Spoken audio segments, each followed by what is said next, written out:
हमारे सभी YouTube family को बहुत बहुत जय जय श्री सीताराम। देखिए, शाम का समय है और मौसम बड़ा अच्छा है, खुशगवार है। और ये एक ऐसा मौसम है जब बहुत ज़बरदस्त गर्मी में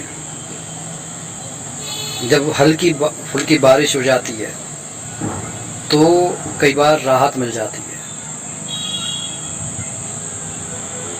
जब हम भक्ति के रस में डूबते हैं उस समय वैसा ही आनंद मिलता है जैसे आदमी जब विषय विकारों में डूबा हुआ होता है और उसको वो जो उसका ताप है उसको सहन नहीं कर पाता, और उस ताप को सहन करने के लिए अगर आप देखेंगे कि साधु संत सिर्फ यही बतलाते चले आ रहे हैं कि राम नाम से बढ़कर इस संसार में कुछ है नहीं।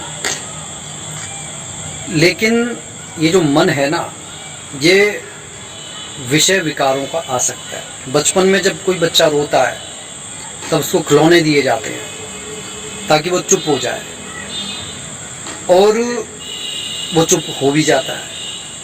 बिल्कुल उसी तरीके से इस संसार में आदमी एक भागदौड़ में लगा हुआ है कि उसके पास में ज़्यादा धन होगा तो वो सुखी हो जाएगा, और वो कभी सुखी नहीं हो पाता। कारण सिर्फ ये है कि जिस पैसे के पीछे वो भाग रहा है, जिस दौलत के पीछे वो भाग रहा है, अंत में वो उसके साथ में नहीं जाती। अंत में अगर उसके साथ में कुछ जाने वाली चीज़ है तो उसने जो कर्म किए हैं, अब वो चाहे वो अच्छे हैं चाहे बुरे हैं, क्योंकि साथ तो सिर्फ वो पुण्य कर्म ही देंगे। ठीक है, गलत कर्मों का बोझा अगर लेकर जाएगा भी तो वहाँ पर उसको बड़ी यातनाएं भुगतनी पड़ेंगी। ये बात आदमी भूल जाता है, उसे लगता है कि नहीं ये सब कपोल कल्पनाएं हैं। लेकिन हकीकत ये है कि कपोल कल्पना जैसा इस संसार में कुछ है नहीं, सब कुछ वास्तविक है। और अगर माने तो सब कुछ सपना है, और अगर सब कुछ सपना ही है तो फिर आप ये मानकर चलिए कि अगर ये जगत मिथ्या है और सपने में अगर आप गलत चीज़ें देख रहे हैं तो कहीं ना कहीं तो हकीकत से आपका पाला पड़ेगा। और जहाँ पर हकीकत से पाला पड़ेगा और आप कुछ गलत कर रहे हैं या कुछ गलत विचार आपके मन में आ रहे हैं तो वो कहीं ना कहीं भुगतने जरूर पड़ेंगे। कहीं ना कहीं जो कहते हैं ना कि ये सृष्टि बिग बैंग थ्योरी के हिसाब से बढ़ती चली जा रही है, बढ़ती चली जा रही है, पता नहीं कहाँ पर जाकर रुकेगी, रुकेगी भी या नहीं रुकेगी।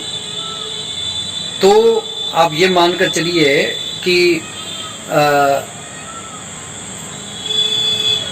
जो कुछ हम जी रहे हैं कहीं ना कहीं वो सब कुछ सत्य है। अब हम ये सोचते हैं कि भाई अपने घर परिवार के लिए हम कुछ अच्छा कर लें, लेकिन सबके अपने प्रारब्ध हैं, सब अपने कर्मों से आकर जुड़े हैं। आप सिर्फ अपने कर्मों पर सुधार दें, अपने बालकों को अच्छी शिक्षा दें, सिर्फ इतना ही आप कर सकते हैं। बाकी जो अपने प्रारब्ध में पीछे से लिख कर लेकर आया है भुगतने वो सब पड़ेंगे, चाहे वो दुख है चाहे फिर वो सुख है। तो प्रयत्न कीजिए कि अपने जीवन में कभी किसी का दिल मत दुखाइए, क्योंकि देखिए अगर किसी का दिल दुखता है तो उससे जो निकली हुई हाय है वो सब कुछ बर्बाद कर देती है, कुछ भी नहीं रहता। अब जैसे कि कई बार व्यक्ति ये सोचता है कि हम पाप करके बच जाएंगे। ठीक है, आप बच जाएंगे, इस जमाने की आंखों से बच जाएंगे, लेकिन वो जो कण कण में भगवान रूपी जो सीसीटीवी कैमरा लगा हुआ है उसकी नज़रों से आप बच नहीं सकते। भुगतना आपको पड़ेगा देर सवेर, और फिर आदमी रोता रहता है कि नहीं मेरे पास में दुख है, फलाना है, ढिंका है, लेकिन वो ये भूल जाता है कि उसने कुछ ना कुछ तो गलत किया ही होगा। अब इस समय अंधेरा गहराता चला जा रहा है तो अपनी बात को यहीं पर समाप्त कर रहा हूँ। बाकी सिर्फ कहने का ये मतलब है कि आप अगर जीवन में कोई उपाय भी कर रहे हैं लेकिन सिर्फ आजमाइश करने के लिए, और मन में शुद्धता पवित्रता नहीं है, बार बार कहा गया है। अच्छा, और एक सबसे ज़रूरी बात ये भी है कि आदमी अपना जीवन भूल चुका है। वो ये सोच रहा, वो एक चीज़ में बंद कर रह जाता है कि नहीं,